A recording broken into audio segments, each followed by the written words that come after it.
Class 9-এর যতগুলো topic আছে, ঠিক আছে, ক্লাস 9-এর টপিকগুলো মনে রাখার জন্য বা বোঝার জন্য আমাদের যেটা দরকার সেটা হচ্ছে বেসিক জ্ঞান, যে জ্ঞানটা আসলে আমাদের নাই। আমি আজকে তোমাদেরকে একটা বেসিকের উপর একদম ফুল একটা কনসেপ্ট, বায়োলজির ফুল কনসেপ্ট, ফুল বেসিকের উপর আমি তোমাদের ক্লাস নেব। ওকে?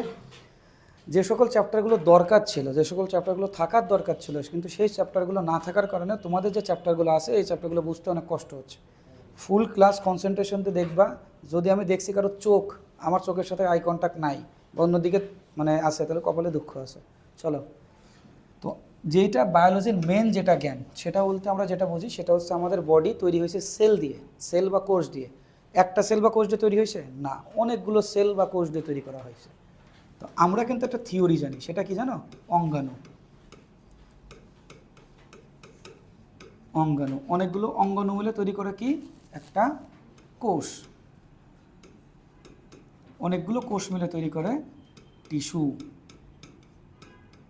অনেকগুলো টিস্যু মিলে তৈরি করে অঙ্গ, এবং অনেকগুলো অঙ্গ মিলে তৈরি করা হয় হচ্ছে আমাদের তন্ত্র, আর অনেকগুলো তন্ত্র মিলে তৈরি করা হয় একটা জীব। তার মানে একটা জীবকে বাঁচায় রাখতে গেলে আলটিমেটলি যেটা দরকার সেটা হচ্ছে কোষকে বাঁচায় রাখতে হবে। এই কোষকে বলা হয় জীবদেহের গঠন ও কাজের একক। কাজের একক কথাটা হলো, জীবদেহটাকে কেন দেহের গঠন ও কাজের একক বলা হয়? 2 মার্কের কোশ্চেনে কিন্তু দিয়ে দিতে পারে যে কোষটাকে কেন জীবদেহের গঠন ও কাজের একক বলা হয়। কেন দেখো, কারণ আমরা আমাদের দেহের যে অঙ্গটা দেখলাম, এই অঙ্গ কিন্তু আমাদের দেহের গঠন দিবে। তাহলে আমাদের দেহের গঠন দেয় কে? আমাদের দেহের গঠন দেয় কিন্তু আমাদের অঙ্গ। আর তুমি যদি অঙ্গকে ভাঙো তাহলে কোনটা পাবো? কোষ পাবো। আমাদের দেহে যে কাজগুলো আছে সে কাজগুলো কে করে? সে কাজগুলো করে কিন্তু তন্ত্র, যেমন পরিপাকতন্ত্র, রেচনতন্ত্র, স্নায়ুতন্ত্র, শ্বসনতন্ত্র, এরকম বিভিন্ন ধরনের তন্ত্র আছে, যেগুলো সম্পর্কে আমি অলরেডি তোমাদের ডিসকাস করছি, যার কারণে আমি অতটা ডিটেলসে যাচ্ছি না যতটা ডিটেলসে যাওয়া লাগবে। তো তন্ত্রর মাধ্যমে আমরা আমাদের দেহের কী করি? তন্ত্রের মাধ্যমে আমরা কিন্তু দেহের কাজগুলো সম্পাদন করি। তার মানে দেহের কাজ করা হয় তন্ত্রের মাধ্যমে, আর আমাদের দেহের গঠন দেওয়া হবে কিসের মাধ্যমে? মানে অঙ্গের মাধ্যমে। তো তন্ত্রকে ভাঙলে যদি আমি কোষ পাই, তার মানে তন্ত্রকে ভাঙতে ভাঙতে শেষ করে ফেললে আমরা পাচ্ছি কোষ। তন্ত্র সমান সমান কি? গঠন। তাহলে গঠনটাকে ভাঙতে ভাঙতে শেষ করে ফেললে আমরা যেটা পাবো সেটাকে আমরা বলবো কি? কোষ। তাহলে তন্ত্রের একক, তন্ত্রের একক কোনটা? কোষ। তাহলে কাজের এককও কোনটা? কোষ। অঙ্গের একক কোনটা? কোষ। তাহলে গঠনের এককও কোনটা? কোষ। আর এই জন্য বলা হয় এই যে জীবটা তৈরি করা হয়েছে কি দিয়ে? একক। মানে জীবটাকে ভাঙতে ভাঙতে ভাঙতে ভাঙতে শেষ করে ফেললে লাস্ট স্টেজে কোনটা পাবো? কোষই তো পাবো। এই জন্য এটাকে কী বলা হচ্ছে? জীবদের গঠন এবং কি কাজের একক। আশা করি বুঝতে পারছো, কথা ক্লিয়ার? এবার কোশ্চেনটা হচ্ছে, ভাইয়া এতখানিক জিনিস নিয়ে ডিসকাস করছেন কিন্তু আপনি অঙ্গাণু জিনিসটা নিয়ে ডিসকাস করেন নাই। অঙ্গাণুকে কেন আমরা জীবদের গঠন ও কাজের একক বলতেছি না? যেহেতু আমরা কোষটাকে জীবদের গঠন ও কাজের একক বলতেছি, তাহলে তো আমরা অঙ্গাণুটাকে বলতে পারতাম, কারণ কোষকে ভাঙলে অঙ্গাণু পাওয়া যাচ্ছে। এখন অঙ্গাণু শব্দটাকে আমরা ভাঙবো। অঙ্গাণু শব্দের অর্থ হচ্ছে অঙ্গ প্লাস অণু। অণু শব্দের অর্থ কি সাকিব? অণু শব্দের অর্থ হচ্ছে ক্ষুদ্র। তার মানে অঙ্গাণু শব্দের অর্থ কি ভাই? ক্ষুদ্র অঙ্গ। কি বললাম? ক্ষুদ্র অঙ্গ। কার ক্ষুদ্র অঙ্গ? কোষের ক্ষুদ্র অঙ্গ।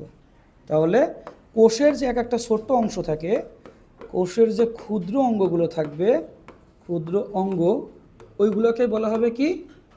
অঙ্গাণু। আমরা অনেকেই এই জিনিসটা ভুল করি বা আমরা বলি না বা আমরা বুঝি না, সেটা হচ্ছে আমরা বলে করি অঙ্গাণু মানে হচ্ছে অঙ্গের ক্ষুদ্র অংশ। আসলে কি তাই? যদি পরীক্ষাতে কোশ্চেন করে অঙ্গের ক্ষুদ্র অংশ কোনটা, মানে অঙ্গ কী দিয়ে তৈরি করা হয়েছে? টিস্যু। তাহলে অঙ্গাণু কার ক্ষুদ্র অংশ? কোষের ক্ষুদ্র অংশ। তাহলে কোষটাকে ভাঙলে কোনটা পাবো? অঙ্গাণু পাবো। এখন কোষকে ভাঙলে আমরা যদি অঙ্গাণু পাই, তাহলে অঙ্গাণুটাকে আমরা কেন দেহের গঠন ও কাজের একক বলতে পারতেছি না? ওটাকে বলতাম, সমস্যা কী ছিল? কথা বোঝো নাই মনে হয় আমার।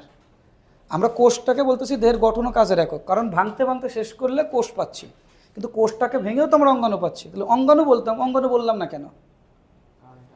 দেখো, একটা জিনিস মনে রাখতে হবে, কোষের এক একটা অঙ্গাণু, এই অঙ্গাণু মানেটা কি? যে অঙ্গাণু, এই অঙ্গাণু কোনগুলা? এই অঙ্গাণুগুলো হচ্ছে মাইটোকন্ড্রিয়া, তারপরে সাইটোপ্লাজম, নাম শুনছো এগুলার নাম শুনছো? সাইটোপ্লাজম, এই যে জিনিস। তারপরে হলো মনে করো নিউক্লিয়াস, নিউক্লিয়াস এইগুলো হচ্ছে একটা কোষের অঙ্গাণু। শুধু কি এই তিনটাই কোষের অঙ্গাণু না, এছাড়া আরও আছে গোলগি বডি, লাইসোজোম, পারক্সিজোম, সেন্ট্রিওল। মানে একটা কোষের ভিতরে যা কিছু থাকতে হয় এক একটাকে কি বলা হবে? অঙ্গাণু। এখন তুমি কি একটা শুধুমাত্র বাথরুম অথবা শুধুমাত্র কিচেনকে তুমি কি বলতে পারবে একটা ফ্ল্যাট? একটা শুধু সাইটোপ্লাজম দিয়ে কি একটা কোষ তৈরি করা যাবে? একটা নিউক্লিয়াস দিয়ে কি একটা কোষ তৈরি করা যাবে? একটা কোষ তৈরি করতে গেলে কোষের ভিতরে প্রত্যেকটা অঙ্গাণুই থাকতে হবে, নাকি একটা অঙ্গাণু থাকলেই হবে? প্রত্যেকটা অঙ্গাণুই থাকতে হবে। ওইখানে আছে। তাহলে দেখো এখানে আমরা যেটা বললাম যে একটা কোষ তৈরি করতে গেলে আমাকে প্রতিটা অঙ্গাণু লাগবে, মানে প্রতিটা অঙ্গাণু থাকতে হবে। তাহলে এখানে এই তিনটা না, এছাড়াও আরও আছে। তাহলে আমি যেমন একটা বাথরুমকে একটা ফ্ল্যাট বলতে পারবো না, ঠিক একই রকমভাবে কোষের একটা অংশকে আমি একটা অঙ্গাণু বলতে পারবো না। মানে একটা কোষ তৈরি করতে পারবো না। শুধু মাইটোকন্ড্রিয়া দিয়ে একটা কোষ তৈরি করা যাবে না। যদি মাইটোকন্ড্রিয়া দিয়ে একটা কোষ তৈরি করতে পারতাম আমি, তাহলে বলতাম কি যে অঙ্গাণু হচ্ছে জীবদের গঠন ও কাজের একক। আমি একটা কোষ দিয়ে কিন্তু একটা জীব তৈরি করতে পারতেছি, কিন্তু একটা অঙ্গাণু দিয়ে কি একটা জীব তৈরি করতে পারবো? শুধুমাত্র বাথরুম কি ফ্ল্যাট হিসেবে গণ্য করা হবে? শুধুমাত্র কিচেন কি ফ্ল্যাট হিসেবে গণ্য করা হবে? এই মাইটোকন্ড্রিয়ার কিন্তু সাইটোপ্লাজমের সাহায্য লাগবে, সাইটোপ্লাজমের আবার নিউক্লিয়াসের সাহায্য লাগে। সবাই মিলে কোনটা তৈরি হবে? কোষ। আর কোষ থেকে হবে কোনটা? টিস্যু। তাহলে অঙ্গ আমাদের আমাদের দেহের তাহলে গঠন ও কাজের একক কোনটা বলবো আমরা? অঙ্গাণুকে বলবো নাকি কোষকে বলবো? কোষকে বলবো। কেন অঙ্গাণু বলবো না? কেন অঙ্গাণু বলবো না? কারণ শুধুমাত্র অঙ্গাণু দিয়ে একটা কোষ, একটা অঙ্গাণু দিয়ে কখনো একটা কোষ তৈরি করা যাবে না। এজন্য আমরা অঙ্গাণুকে বলতে পারবো না। এগুলো তোমাকে কেউ শেখাবে না, কিন্তু এটা তোমাকে জানতে হবে। তুমি বায়োলজি পড়তেছো, তোমাকে এগুলো জানতে হবে। না জানলে তোমার বায়োলজি পড়ার দরকার নাই। আমরা আজকে যেটা ডিসকাস করব মূলত সেটা হচ্ছে অ্যাবাউট সেল। কারণ বায়োলজির প্রাণ আমরা জানি কি? বায়োলজি। বায়োলজি মানে কি? Bio plus logos. লোগোস মানে হচ্ছে নলেজ, আর বায়ো মানে কি? জীবন। তার মানে জীবন সম্পর্কে যে জ্ঞান সেটাকে কি বলা হবে? বায়োলজি। আর এই জীবন মানেই আমরা যেটা বুঝি সেটা কি? সেল। কথা ক্লিয়ার? এই সেলটা সাধারণত কয় ধরনের হয়? এবার আমার সাথে কলম চলবে। Types of the cell. Types বা কোষের প্রকারভেদ। কোষের প্রকারভেদ। কোষ কি জিনিস আমরা আসলে বুঝে ফেলছি যে আমার দেহ, একটা বিল্ডিং ভাঙতে ভাঙতে যদি আমি ইট পাই, তাহলে আমার দেহ ভাঙতে ভাঙতে আমি সেল পাবো, কোষ পাবো। কোষের প্রকারভেদ। কোষ কয় প্রকার হয়? কোষ হচ্ছে অনেক রকমের হয়। তার মধ্যে আমরা একটু দেখব নিউক্লিয়াসের উপর ভিত্তি করে। নিউক্লিয়াসের উপর ভিত্তি করে। নিউক্লিয়াসের উপর ভিত্তি করে। এগুলো তোমরা দেখবা পড়তে পড়তে অনেক জায়গায়। ভিত্তি করে কোষ দুই প্রকার। কোষ দুই প্রকার। দেখো তো, আমি যদি তোমাদেরকে একটু বোঝানোর চেষ্টা করি, সেটা হচ্ছে মনে করো আমি তোমাকে 1000 প্রাণী দিলাম। এবার তোমাকে বললাম কি ওই 1000 প্রাণীকে তুমি আলাদা আলাদা করো। ওর মধ্যে তোমার গরু দিলাম, ছাগল দিলাম, হাঁস দিলাম। তো তুমি যদি আলাদা আলাদা করতে চাও, তোমাকে কি করতে হবে? গরুগুলোর এক সাইডে, হাঁসগুলোর এক সাইডে, মুরগিগুলোর এক সাইডে, এভাবে রাখতে হবে কিনা? হ্যাঁ। তার মানে তুমি কিসের উপর ভিত্তি করে করলে? গরুর উপর ভিত্তি করে একবার, ছাগলের উপর ভিত্তি করে। কথা বলছো? আবার এটাও করতে পারো যে কালো কোনগুলা আর সাদা কোনগুলা। তার মানে কি গায়ের চামড়া দেখে করলে। তাহলে কোষটাকে তো তুমি ভাগ করতেছো, কোনো কিছুর উপর ভিত্তি করে তো ভাগ করতে হবে। তা কোষটা আমরা কিসের উপর ভিত্তি করে ভাগ করতেছি? নিউক্লিয়াসের উপর ভিত্তি করে। নিউক্লিয়াসের উপর ভিত্তি করে মানে কি? মনে করো একটা সেলের মধ্যে নিউক্লিয়াস আছে, আর একটা সেলের মধ্যে কি নাই? নিউক্লিয়াস নাই। তো যে সেলের মধ্যে নিউক্লিয়াস থাকে না, যেটার মধ্যে নিউক্লিয়াস থাকে না, সেটাকে বলা হয় প্রোক্যারিওটিক। প্রোক্যারিওটিক বা বাংলায় যদি বলা হয় আদিকোষ। তাহলে কোনো জায়গায় যদি দেখো আদিকোষ লেখা আছে, যদি কোনো জায়গায় দেখো যে আদিকোষ লেখা আছে, তাহলে তুমি কি বলবো? এটা কি? তার মানে ওখানে কি নাই? নিউক্লিয়াস নাই। তাহলে নিউক্লিয়াসের আরও যদি এক্স্যাক্টলি আমরা যদি বলি উপস্থিতির উপর ভিত্তি করে, নিউক্লিয়াসের উপস্থিতি, নিউক্লিয়াস আছে নাকি নিউক্লিয়াস নাই। এইখানে কথাটা আমরা সবাই এটা মনে করলে অনেক টিচাররা তোমাকে এটা বলবে, কিন্তু আসলে বিষয়টা এমন হবে না। বিষয়টা এই রকম হবে যে সুগঠিত নিউক্লিয়াস, সুগঠিত নিউক্লিয়াসের উপর ভিত্তি করে, কিসের উপর ভিত্তি করে বললাম, সুগঠিত নিউক্লিয়াসের উপর ভিত্তি করে সেল কয় ধরনের হয়।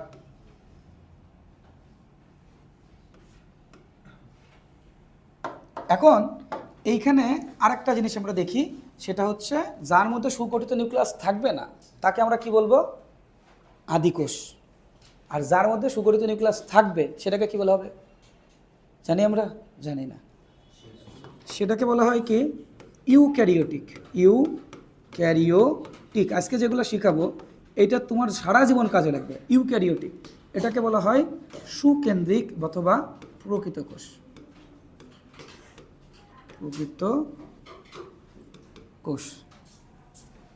তাহলে সুগঠিত নিউক্লিয়াসের উপর ভিত্তি করে কোষ কয় ধরনের হলো, দুই ধরনের, একটা হচ্ছে আদিকোষ আর একটা কি প্রকৃত কোষ। লাভলি। তো এইখানে আমরা কি বললাম যে প্রকৃত কোষে কি নাই, সুগঠিত নিউক্লিয়াস আছে নাকি নাই, নাই, আর এখানে আছে। কথাটা হচ্ছে আমরা আগে দেখতে হবে যে ভাইয়া এই সুগঠিত নিউক্লিয়াস আপনি বললেন, সুগঠিত নিউক্লিয়াসটা আসলে কি, সুগঠিত নিউক্লিয়াসটা আসলে কি। আমরা দেখো যখন আমরা বললাম, হ্যাঁ আমরা যখন বলতেছি এটা একটা সেল, এটা কি, এটা একটা সেল, সেলের একদম সেন্টারে যেটা থাকে সেটাকে একটা নাম দেওয়া হয়, এটার নাম কি, এটার নাম হলো নিউক্লিয়াস। তাহলে কখনো যদি কেউ কোশ্চেন করে যে সেলের একদম কেন্দ্রে অবস্থান করবে কে, তাহলে অ্যান্সার কি হবে, নিউক্লিয়াস। এটা কি একটা অঙ্গ নাকি অঙ্গাণু, অঙ্গাণু, সাবাস, অঙ্গাণু। এটা কি, এটা একটা অঙ্গাণু। এখন এই নিউক্লিয়াসটাকে আমরা একটু জুম করে বড় করে আঁকবো এখানে, হ্যাঁ, এই নিউক্লিয়াসটাকে আমরা একটু বড় করব, ঠিক আছে। আমরা এই যে যেটা ছোট করে আছে না, এটাকে আমরা একটু বড় করে আঁকবো। যে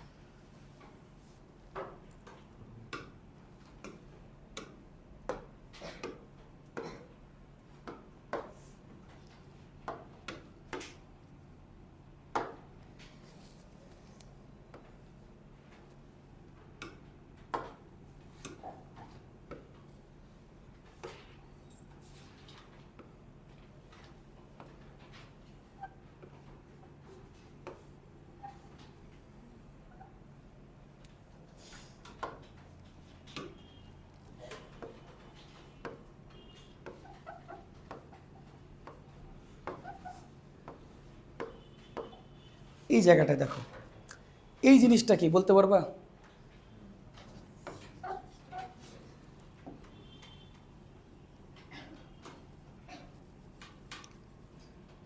আমার সাথে সাথে লেখো, পরে আমি বলতেছি। এটা হচ্ছে নিউক্লিওলাস, নিউক্লিওলাস, এটা কি নিউক্লিওলাস। এই জায়গায় যেটা দেখতেছো এটা একটা পর্দার মতো না, আবরণ না, মনে হচ্ছে না ঘিরে রাখছে, এটা একটা মনে করছে না কোনো কিছুকে ঘিরে রাখছে। তো এটাকে বলা হয় কি, এসি রিমোটটা দাও তোমাকে একটু,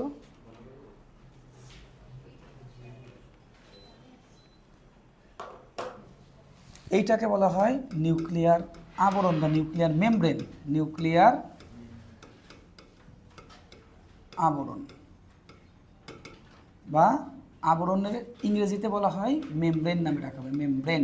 তার মানে এখান থেকে আমরা একটা শব্দ শিখলাম, সেটা হচ্ছে কোনো জায়গায় মেমব্রেন কথাটার মানে হলো আবরণ। মেমব্রেন মানে কি, এটা পর্দা, পর্দা বা কি আবরণ। মনে করো আমাকে এই যে আমি পাঞ্জাবি পরে আছি, তাহলে আমার আবরণ কোনটা, পাঞ্জাবি। তাহলে আমার এই পাঞ্জাবিটা কি এখানে কি হিসেবে কাজ করবে, আবরণ হিসেবে। কথা ক্লিয়ার। এবার দেখো এই জায়গায় যেটা আছে, এই যে এই রকম করে একটা তরল, এই জায়গায় মনে করো একটা তরল আছে,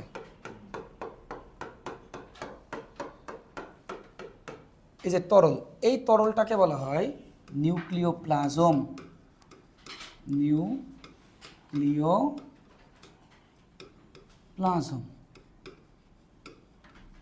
কয়টা বললাম, নিউক্লিওপ্লাজম। এইখানে এইভাবে এরকম একটা জাল থাকে, এটাকে কি বলা হবে? এটাকে বলা হয় ক্রোমাটিন জালিকা।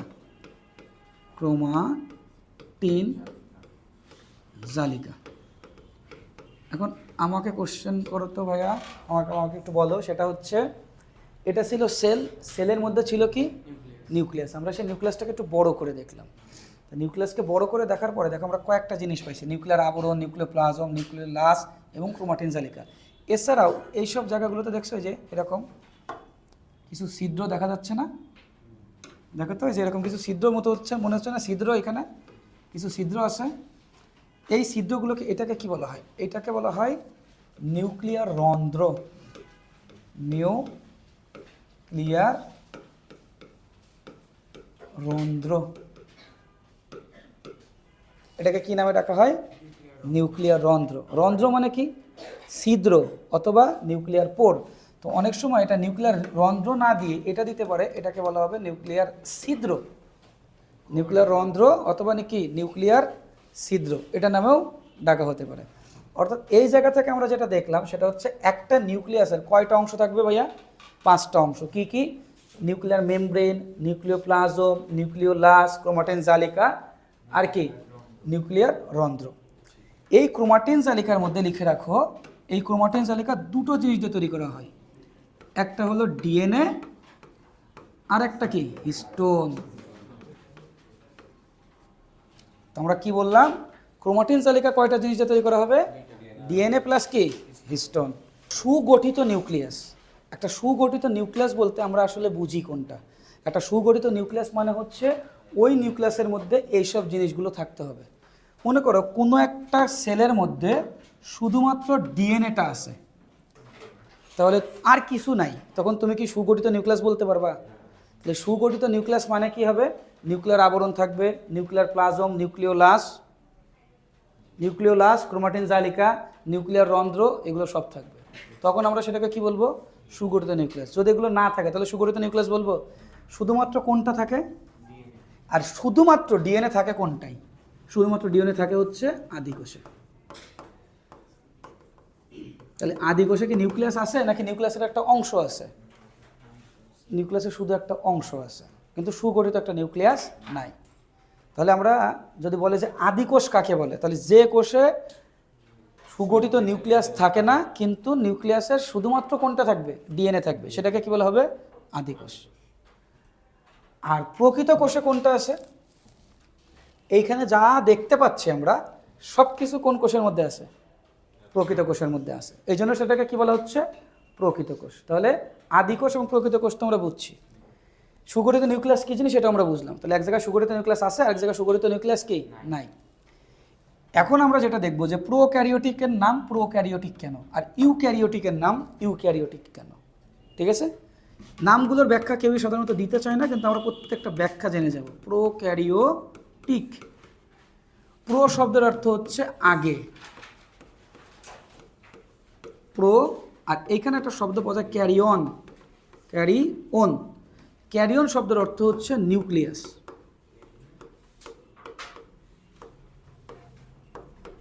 ক্যারিয়ন শব্দের অর্থ কি?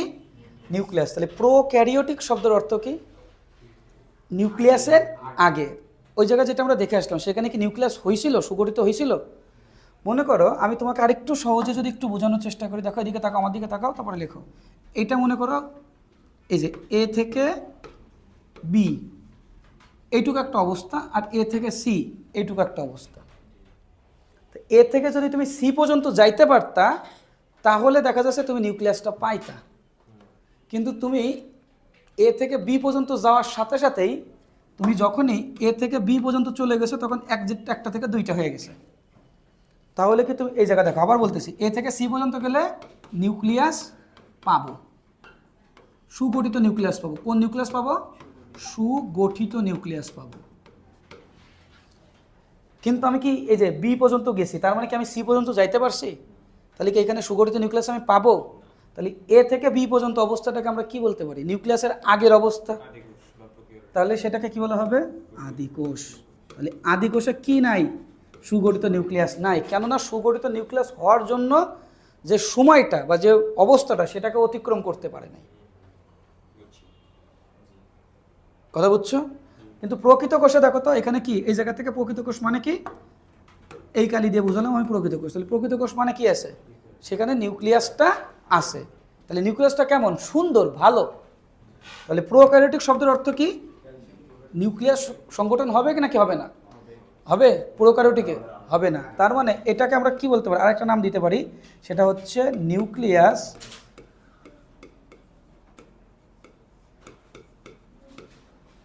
সংগঠনের পূর্বের অবস্থা অথবা কি আগের অবস্থা। বলছে এই কথাগুলো কেউ কখনো? তাহলে এই কথাগুলো না বললে এটা তুমি কেমনে বুঝবা, আগের অবস্থা। বুঝতে পারছি মনে হয়। আচ্ছা, এবার যদি আমরা বলে যে ভাইয়া তাহলে ইউক্যারিওটিক শব্দের অর্থ কি, ইউক্যারিওটিক মানে কি ভাইয়া, এই জায়গা কি, এই পর্যন্ত যখন আমরা আসছি তার মানে আমরা সুগঠিত নিউক্লিয়াসে চলে আসছি। তাহলে আমরা যদি একটু দেখার চেষ্টা করি, ইউক্যারিওটিক, ইউ শব্দের অর্থ কি, ইউ শব্দের অর্থ হচ্ছে গুড। ইউ শব্দের অর্থ কি, গুড। আর এখানে কোন শব্দ আছে, ক্যারিওটিক শব্দ মানে কোনটা পাবো, ক্যারিয়ন। ক্যারিওটিক শব্দ আসছে কোন শব্দ থেকে, ক্যারিয়ন। ক্যারিয়ন মানে কি, গুড, মানে ক্যারিয়ন মানে হচ্ছে নিউক্লিয়াস। তাহলে এখানে কি হবে সাকেব, গুড নিউক্লিয়াস মানে ভালো নিউক্লিয়াস। তার মানে কি, ভালো নিউক্লিয়াস মানে কি, সুগঠিত নিউক্লিয়াস। আর সুগঠিত নিউক্লিয়াস মানে কি, ওই জিনিসগুলো থাকতে হবে। কোন জিনিসগুলো থাকতে হবে, নিউক্লিয়ার আবরণ, নিউক্লিয়াস ছিদ্র, ক্রোমাটিন জালিকা, নিউক্লিওপ্লাজম, এইগুলো কি করতে হবে, থাকতে হবে। যদি থাকে তাহলে সুগঠিত, যদি না থাকে তাহলে সুগঠিত না, তখন সেটাকে আমরা কি বলবো, আদিকোষ এবং কি আরেকটা আছে কি, প্রকৃত কোষ। তাহলে নিউক্লিয়াস, সুগঠিত নিউক্লিয়াস আছে নাকি সুগঠিত নিউক্লিয়াস নাই, এর উপর ভিত্তি করে কোষ কয় প্রকার হলো, 2 প্রকার, আদিকোষ এবং কি প্রকৃত কোষ। এই যে তোমরা কোষ নিয়ে এত নাড়াচাড়া করতেছো, কোষের এইসব জিনিসগুলো জানতে হবে না? হ্যাঁ, এবার যদি আমরা একটু দেখি, এছাড়া কি আর কোনোভাবে ভাগ করা যায়, এছাড়া কি আর কোনোভাবে ভাগ করা যাবে, যাবে, ক্রোমোজোমের উপর ভিত্তি করে। আচ্ছা, কাজের উপর আগে বলি আমরা। হ্যাঁ, কাজের উপরে, কিসের উপর ভিত্তি করবো এরপরে, কাজের উপর ভিত্তি করে। বিলিভ করো আমরা যদি এগুলো পড়ে যাই, হ্যাঁ, তাহলে আমাদের যে চ্যাপ্টারগুলো আছে এই চ্যাপ্টার কতটা সহজ হবে এটা তোমরা ভাবতেও পারবে না। আর এগুলো যদি না পড়ে যায়, প্রতিনিয়ত খাপসারা পড়ানো লাগবে। কাজের উপর ভিত্তি করে কোষ কয় প্রকার, কাজের উপর ভিত্তি করে দেখো তো, তোমার আমাদের একটা মানুষ হিসেবে সেই মানুষের কাজ কি, একটা মানুষ হিসেবে তোমার জীবনের একটাই টার্গেট, সেটা হচ্ছে বিয়ে করা। কেন বিয়ে করবা, বিয়ে করবো বংশবৃদ্ধি করার জন্য। তার মানে দেখো তোমার টার্গেট হচ্ছে বংশবৃদ্ধি, বংশবৃদ্ধি। আরেকটা কাজ হচ্ছে যে সন্তান তুমি তৈরি করছো সেই সন্তানটাকে কি করবে, বড় করবা। এই যে সন্তানটা যেটা তুমি তৈরি করছো সেই সন্তানটাকে তোমাকে কি করতে হবে, বৃদ্ধি করতে হবে। তার মানে দৈহিক বৃদ্ধি, দৈহিক বৃদ্ধি। আমাদের তাহলে কি বললাম, একটা হচ্ছে বংশটাকে বাড়ানো, আর বংশটাকে যে বাড়ানোর পরে জন্মালাম, যেটাকে জন্মগ্রহণ করালাম, সেই জিনিসটাকে কি করতে হবে, বড় করতে হবে না। তার মানে এখানে বংশবৃদ্ধিতে একটা কোষ কাজ করবে, আর দৈহিক বৃদ্ধিতে কি করবে, আরেকটা কোষ কাজ করবে। তাহলে কাজের উপর ভিত্তি করে কয়টা কোষ বললাম, বংশবৃদ্ধিতে যে সকল কোষ কাজ করে সেই কোষগুলোকে বলা হয় জনন কোষ। দেখো তো এরকম কথাবার্তা আছে না, জনন কোষ, বা যেটাকে বলা হয় রিপ্রোডাক্টিভ সেল, রিপ্রোডাক্টিভ সেল। কোন সেল, রিপ্রোডাক্টিভ সেল। রিপ্রোডাক্টিভ শব্দের অর্থকে দেখো, রি মানে হলো কি, রি মানে বারবার, প্রোডাক্টিভ শব্দ আসছে কোন জায়গা থেকে, প্রোডাকশন থেকে। তাহলে আমরা বারবার কি, আমার বাবা আমাকে তৈরি করছে, আমি আমার সন্তান তৈরি করব, সেই সন্তান তার থেকে আরেকজনকে তৈরি করবে। তাহলে রিপ্রোডাক্টিভ সেল হচ্ছে কারা, এখান থেকে কোশ্চেন আসতে পারে, ভাইয়া রিপ্রোডাক্টিভ সেলগুলো কারা। যারা রিপ্রোডাক্টিভ সেল এদেরকে আরেকটা নামে ডাকা হয়, কি নাম জানো, এদেরকে আরেকটা নামে বলা হয়, সেটা হচ্ছে গ্যামেটিক সেল, গ্যামেটিক সেল বা গ্যামেটিক কোষ। কোশ্চেনটা হলো এই গ্যামেটিক কোষ কারা আসলে, বা রিপ্রোডাক্টিভ সেল বা গ্যামেটিক সেল। কেউ যদি বলে রিপ্রোডাক্টিভ সেল আর গ্যামেটিক সেল কি এক নাকি আলাদা, হ্যাঁ, রিপ্রোডাক্টিভ সেল আর গ্যামেটিক সেল কি এক নাকি আলাদা? এক। এই জায়গায় তো বললাম গ্যামেটিক শব্দের অর্থ কি। গ্যামেটিক শব্দটা আসছে হচ্ছে গ্যামোস থেকে। গ্যামোস, গ্যামোস শব্দের অর্থ কি? সব লিখতে হবে। গ্যামোস শব্দের অর্থ হচ্ছে বিবাহ বা মিলন। বিবাহ বা মিলন। গ্যামোস শব্দের অর্থ কি হবে? বিবাহ অথবা মিলন। কোন দুটো জিনিসের ফলে আসলে আমরা তৈরি হই? আমরা তৈরি হই কিভাবে? আমাদের কীভাবে আমাদের তৈরি হয়? সাবাস। আমরা আসে হচ্ছে শুক্রাণু প্লাস ডিম্বাণু। ডিম্বাণু আমাকে দিল কে? ডিম্বাণু দিছে হচ্ছে মা। ডিম্বাণু কে দিবে? ডিম্বাণু দিবে হলো মা। আর বাবা কি দিবে? আচ্ছা, এটা দিল বাবা। এরপরে যেটা হবে সেটাকে আমরা কি বলি? জাইগোট। তাহলে আমরা কোন জায়গা থেকে আসছি? কেউ যদি কোশ্চেন করে, অ্যান্সার কি হবে? জাইগোট থেকে। জাইগোটে কোষ কয়টা আছে? একটা কোষ। এক কোষী। জাইগোট কয়টা কোষী? একটা কোষ। তাহলে জাইগোটে কয়টা কোষ থাকবে? একটা কোষ থাকবে। তো এই জায়গায় দেখো তো, জাইগোট যে তৈরি করলাম শুক্রাণু ডিম্বাণু মিলন করে করছি না? তাহলে এটাকে কোন শব্দ থেকে পাচ্ছি আমরা? গ্যামোস। আর গ্যামোস শব্দের মানে কি? গ্যামেট শব্দ থেকে কোনটা আসছে? গ্যামেট। তার মানে তোকে বংশ বৃদ্ধি করতে গেলে শুধু শুক্রাণু হলে হয় নাকি দুইজনকেই লাগে? তাহলে শুক্রাণু ডিম্বাণু কোন ধরনের কোষ হবে? বংশবৃদ্ধির কোষ নাকি হচ্ছে তোমার দৈহিক কোষ? বংশবৃদ্ধির কোষ। বংশবৃদ্ধির কোষটাকে কি বলা হবে? কোন কোষ? Gametic sell. কোন সেল বলা হবে? Gametic sell. তাহলে পরীক্ষা যদি কোশ্চেন করে কি কাজ করে? বংশবৃদ্ধিতে সাহায্য করে। এবার তুমি কি জাইগোট অবস্থায় থাকবা নাকি জাইগোটের পরে অন্য কোনো কিছু হবা? জাইগোটের পরবর্তীতে যেটা যাবে আমরা কি? ভ্রূণ। ভ্রূণের পরবর্তীতে ফিটাস। ফিটাসের পরবর্তীতে অনেক কিছু আছে, বাট এবার মনে করে শিশু। তাহলে কি ওই জায়গায় আগে জাইগোট ছিলাম, মানে পেনের আলপিনের উপরে যে সাইজ যেটা ওই অনুযায়ী ছিলাম, কিন্তু এখন সাইজটা কি হয়েছে? বড় হয়েছে। তাহলে তার দেহটা কি হয়েছে? বড় হয়েছে। তাহলে এই ক্ষেত্রে কোন কোষ কাজ করে? তোমার হাতে কি সেমোটিক সেল? এটা কি বংশবৃদ্ধিতে কাজ করে? নাক বংশবৃদ্ধিতে কাজ করে? চোখ, মাথা এগুলো বংশবৃদ্ধিতে কাজ করে। তোমার দেহের অংশ। তাহলে দেহের অংশ যে কোষ তৈরি করে তাকে কি বলা হবে? দৈহিক কোষ। তাহলে এই জায়গায় দেখো তো, যে কোষটা কাজ করে তার মানে আমাদের দেহ গঠনে যে কোষ সাহায্য করবে সেটাকে কি বলা হবে? দৈহিক কোষ। দৈহিক কোষের ইংরেজি নাম কি? দৈহিক কোষের ইংরেজি নাম হলো সোমাটিক সেল। কি সেল বলা হবে ভাইয়া? Somatic sell. দৈহিক কোষের ইংরেজি নাম কি?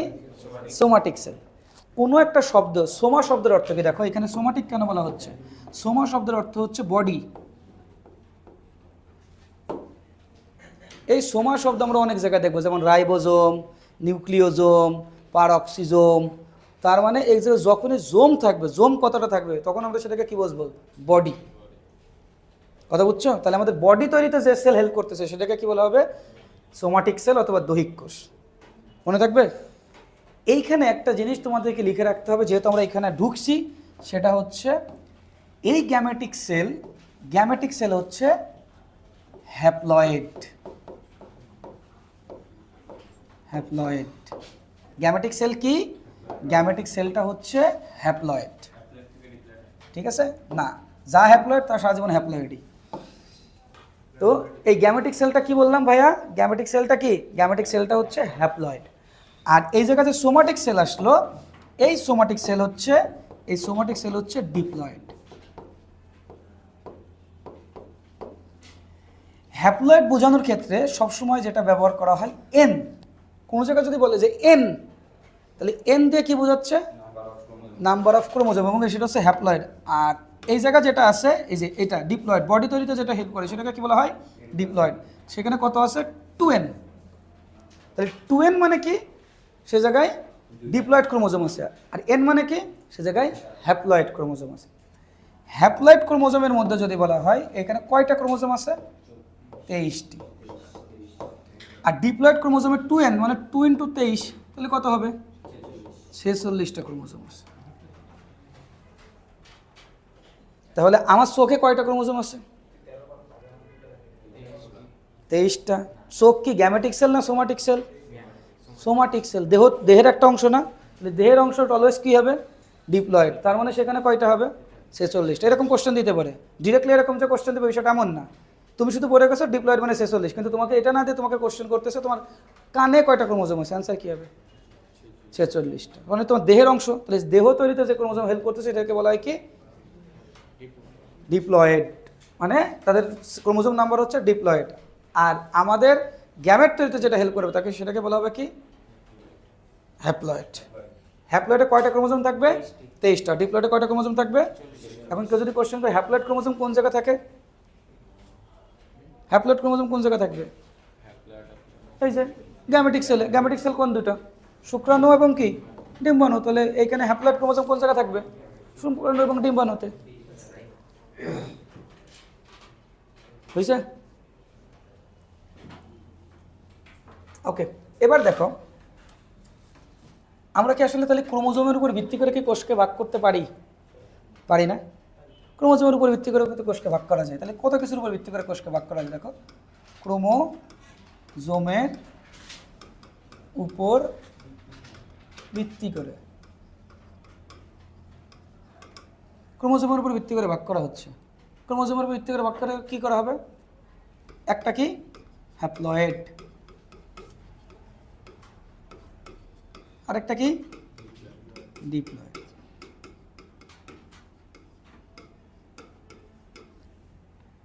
কথাটা হলো হ্যাপ্লয়েড মানে কি এন, অর্থাৎ 23 ক্রোমোজোম থাকবে, 23 ক্রোমোজোম।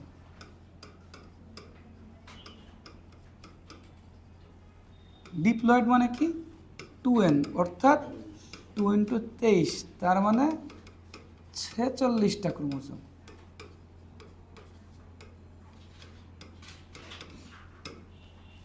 বুঝাইতে পারিনি মনে হয়? বুঝছো? হ্যাপ্লয়েড সেল থাকবে কোন জায়গায়? এখানে লিখে ফেলবো আমরা। আমাদের গ্যামেটিক সেলের ক্ষেত্রে হ্যাপ্লয়েড সেল থাকবে। গ্যামেটিক সেল, গ্যামেটিক সেল তো আমরা জানি। গ্যামেটিক সেল কোনটা? শুক্রাণু এবং কি ডিম্বাণু। তার মানে শুধু দুনিয়াতে এই যে শুক্রাণু আর ডিম্বাণুতেই কোনটা হবে? হ্যাপ্লয়েড। আর বাদ বাকি জায়গায় ডিপ্লয়েড। ডিপ্লয়েড কোন জায়গায়?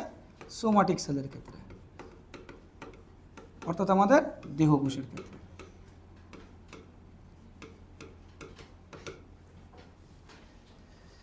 কথা ক্লিয়ার? এখানে আরেকটা জিনিস আমরা লিখে রাখবো যে গ্যামেটিক সেলের ক্ষেত্রে অথবা হ্যাপ্লয়েড সেলে অলওয়েজ হবে মিওসিস। হ্যাপ্লয়েড সেল তৈরি করতে গেলে কোন কোন প্রক্রিয়া দিয়ে করা লাগবে? মিওসিস। আর ডিপ্লয়েড সেলে যখনই কোনো প্রসেস হবে সেটাকে বলা হবে মাইটোসিস। তাহলে হ্যাপ্লয়েড সেলে মিওসিস আর ডিপ্লয়েড সেলে কি মাইটোসিস। মাইটোসিস মিওসিসটা হচ্ছে কোষ বিভাজনের একটা ধারা, মানে একটা প্রকার। ঠিক আছে, এটা আমরা পরে দেখব। এবার আমরা আসি আর কি কোনোভাবে কোষকে ভাগ করা যায় কিনা। যায়, সেটা হচ্ছে কোষ প্রাচীরের উপস্থিতির উপর ভিত্তি করে। কিসের উপর? কোষ প্রাচীরের উপস্থিতি।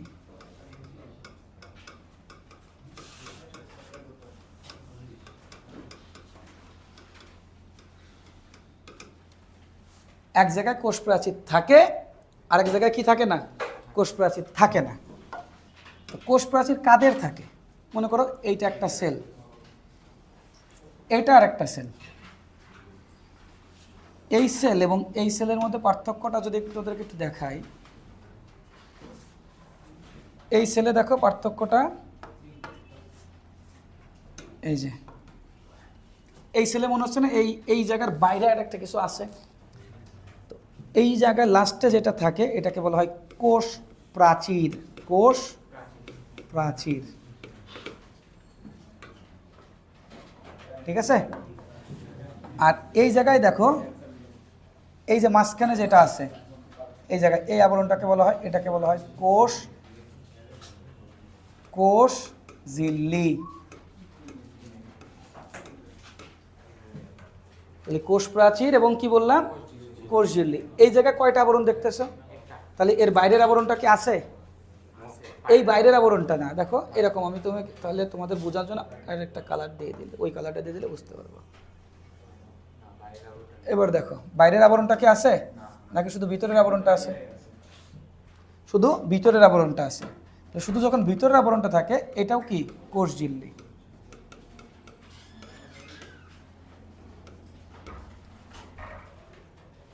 তার মানে এই জায়গায় দেখো তো, এই জায়গায় এখানে কোষ প্রাচীর ছিল, কোন কোষে কোষ প্রাচীর ছিল? এটাকে বলা হয় উদ্ভিদ কোষ। উদ্ভিদ কোষ। আর এই জায়গায় কি কোষ প্রাচীর ছিল? তাহলে এটাকে কোন কোষ বলা হবে? প্রাণী কোষ। তার মানে আমাদের কোষের মধ্যে কোনটা নাই? কোষ প্রাচীর নাই।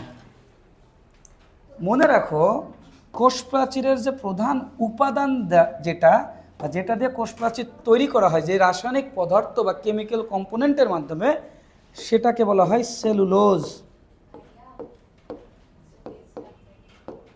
ওই রুমে দেখো ড্রয়ের মধ্যে আছে, নিয়ে আসো। সেলুলোজ দিয়ে যেটা তৈরি করা হয় সেটাকে বলা হয় গ্লুকোজ। সেলুলোজ কি দিয়ে তৈরি করা হবে? গ্লুকোজ দিয়ে। আর সেলুলোজ দিয়ে কোনটা তৈরি করা হবে? কোষ প্রাচীর। আর গ্লুকোজ আমরা কি জানি? একটা কার্বোহাইড্রেট থেকে আমরা পাই।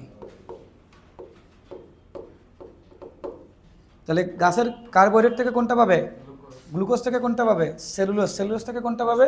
কোষ প্রাচীর। আর এই কোষ প্রাচীর কাদের বৈশিষ্ট্য? উদ্ভিদ কোষের।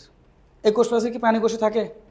আচ্ছা, এইখানে তুমি আমার একটু জিনিস বুঝাও তো ভাইয়া, যে কোষ প্রাচীর যদি উদ্ভিদ কোষে থাকতো তাহলে সমস্যা কি ছিল?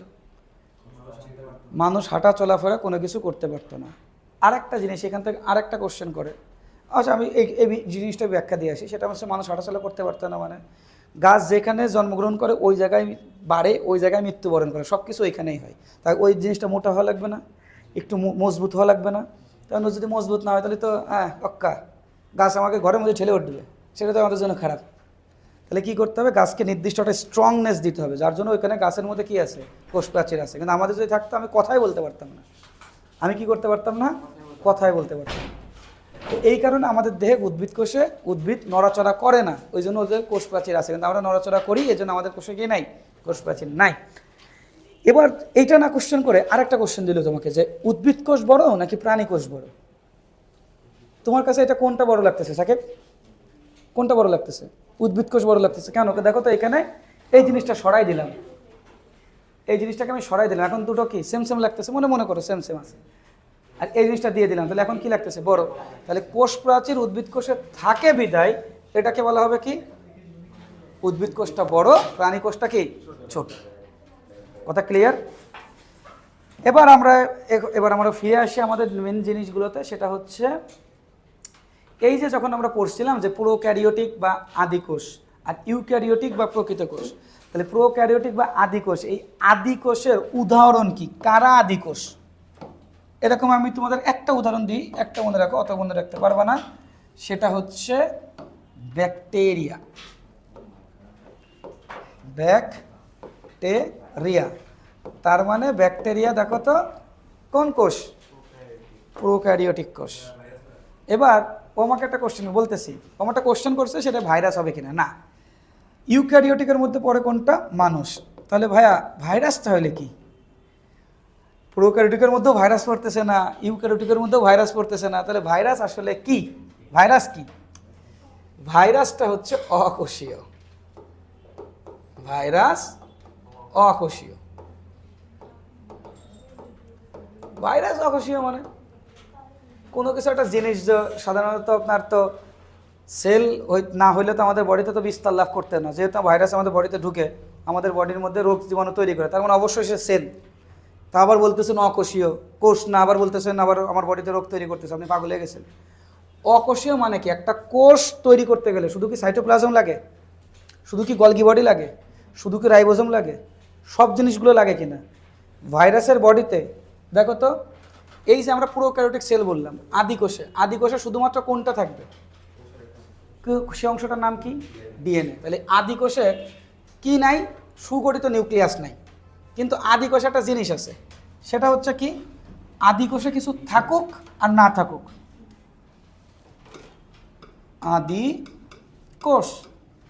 আদি কোষে কিছু থাকুক আর না থাকুক, কি রাখা লাগবে?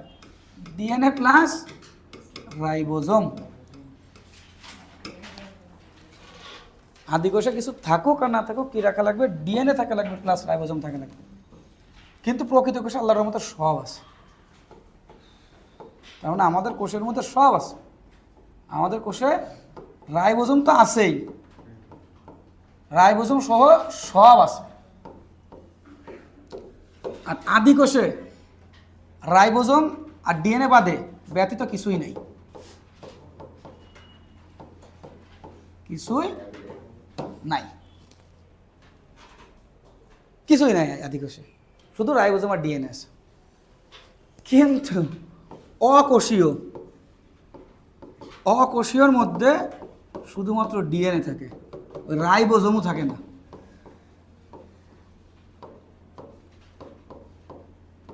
মনে রেখো, ইন ফিউচার বহুত কাজে দিবে। তাহলে আদি কোষে ডিএনএ আর রাইবোজোম আছে, আর কিছু নাই। প্রকৃত কোষে ডিএনএ আছে, রাইবোজোম আছে, সাথে দুনিয়ার যা আছে সব আছে। কিন্তু অকোষীয়র মধ্যে কি নাই? ডিএনএ আছে শুধুমাত্র কি আছে? ডিএনএ আছে, কিন্তু রাইবোজোম নাই।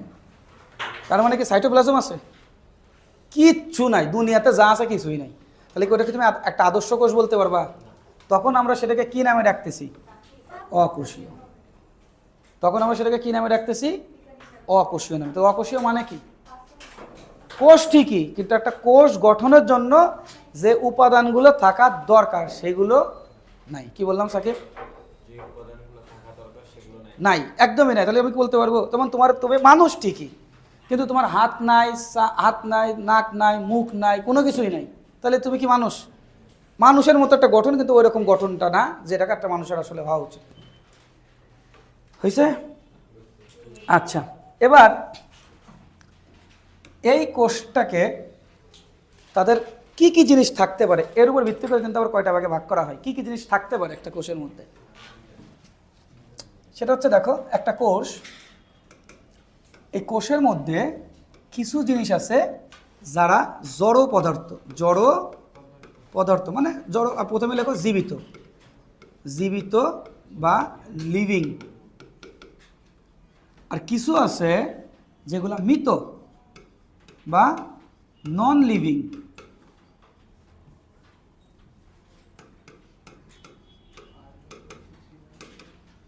কারণ তুমি আমাকে একটু বলো তো, যে মৃত আর জড় বলতে আপনি কি বুঝাচ্ছেন ভাইয়া? কোষ প্রাচীর মানে গাছের সাল বাকল মনে করো, তা ওইটা কি জীবিত না মৃত? কোষ প্রাচীর, গাছের সাল বাকল জীবিত অংশ না মৃত অংশ? গাছের সাল বাকল নিলে গাছের কোনো সমস্যা হয়? তাহলে ওটা কি জীবিত না মৃত? মৃত। গাছের একটা অংশ কি জীবিত, আর একটা অংশ কি মৃত। এই মৃতর মধ্যে কিছু জিনিস পড়ে, সেটা হচ্ছে কোষ প্রাচীর।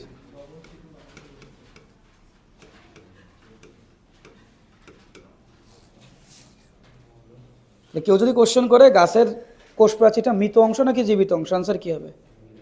মৃত অংশ। আর কি কোনো কিছু আছে মৃতর মতো? দেখো তো, চিন্তা করা যায় কিনা। গাছ বা সেল সবসময় কিছু জিনিসকে সঞ্চয় করে রাখতে চায়, সেগুলোকে বলা হয় সঞ্চয়ী উপাদান। সঞ্চয়ী উপাদান। সঞ্চয়ী উপাদান কোনটা? সঞ্চয়ী উপাদান হচ্ছে CPL। সিতে কার্বোহাইড্রেট,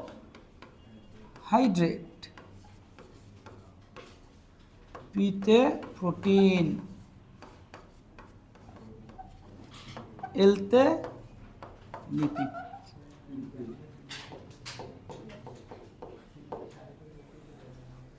কার্বোহাইড্রেট, প্রোটিন এবং লিপিড, এটা গাছ মানে যে কোনো একটা সেল সবসময় কি করে?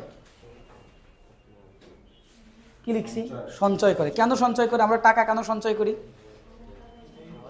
টাকা কেন সঞ্চয় করি? যাতে পরবর্তীতে প্রয়োজনে আমরা কি করতে পারি? ব্যবহার করতে পারি প্রয়োজনে। ঠিক একই রকমভাবে গাছ তার ভিতরে এইসব জিনিসকে সঞ্চয় করে, এই কারণেই যে যেন সে পরবর্তীতে বা প্রয়োজন অনুযায়ী সে এটাকে কি করতে পারে? ব্যবহার করতে পারে। তাহলে ভাইয়া জীবিত অংশগুলো কোনটা? জীবিত অংশের মধ্যে দেখো যেটা লাগবে, এটাকে একটা বাক্যে লিখে রাখবা। জীবিত অংশটাকেই বলা হয় প্রোটোপ্লাজম।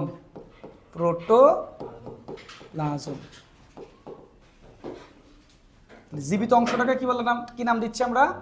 প্রোটোপ্লাজম নাম দিচ্ছি। বুঝছো? এই প্রোটোপ্লাজমের মধ্যে আসলে কি পড়ে? প্রথমত যদি আমরা একটা সেল কল্পনা করি, ভালো করে বুঝো, আমরা কি এখন এই জায়গায় কি কোষ প্রাচীরকে ধরবো নাকি ধরবো না? জীবিত অংশের মধ্যে ধরবো? ইনান, কোষ প্রাচীরকে কি ধরবো? না। তাহলে যদি না ধরি, তাহলে মাঝখানে এটা কি? একটু আগে বলে আসলাম, মাঝখানেটাকে কি বলা হবে? নিউক্লিয়াস। সাকিব, এই অংশটাকে কি বলা হয়? আমি একটু মার্ক করতেছি, তুমি আমাকে দেখে বলো তো ভাইয়া, এই অংশটাকে কি বলা হয়? এই অংশটাকে বলা হয় সাইটোপ্লাজম। সাইটোপ্লাজম। এই জায়গায় এই অংশটাকে কি বলা হয়? কোষ ঝিল্লি। কোষ ঝিল্লি। কয়টা জিনিস দেখছি ভাই? সাইটোপ্লাজম, নিউক্লিয়াস এবং কি কোষ ঝিল্লি। আর এই তিনটাকে একসাথে যে নামে ডাকা হয় সেটাকে কি বলা হয়? প্রোটোপ্লাজম। তার মানে আমি যদি আরেকটু বুঝাই, এদিকে আসো, এইটা মনে করো কোষ প্রাচীর, তাহলে কোষ প্রাচীর বাদে যে অংশটা থাকবে সেটাকে কি নামে ডাকা হবে? প্রোটোপ্লাজম। কোষ প্রাচীর দিয়ে দিলাম, তাহলে কি জীবিত প্লাস মৃত দুটো বোঝাচ্ছে না? তখন সেটাকে বলা হয় প্রোটোপ্লাস্ট। প্রোটোপ্লাস্ট। এই জিনিসই জিজ্ঞাসা করবা তোমার স্কুলের টিচারের কাছে, দেখবা যে কান্দে বাথরুমে চলে গেছে কান্তি। প্রোটোপ্লাস্ট। প্রোটোপ্লাস্ট মানে কি? জীবিত অংশ প্লাস কি মৃত অংশ। কোষের সম্পূর্ণ জীবিত মৃত যা কিছু বলো সব কিছু মিলাই যেটা হবে সেটা হচ্ছে প্রোটোপ্লাস্ট। আর শুধুমাত্র জীবিত অংশ, অর্থাৎ এই মাঝখানে আমরা এটা রাখবো না, এটা নাই, তাহলে এটাকে কি বলা হবে? শুধু জীবিত অংশ, তখন সেটাকে কি বলা হবে? প্রোটোপ্লাজম। জীবিত প্লাস মৃত প্রোটোপ্লাস্ট। মনে থাকবে? সেটা পরে দেখবেন ইনশাআল্লাহ। হ্যাঁ পরে। ওকে ঠিক আছে, আজকে এতটুকু না।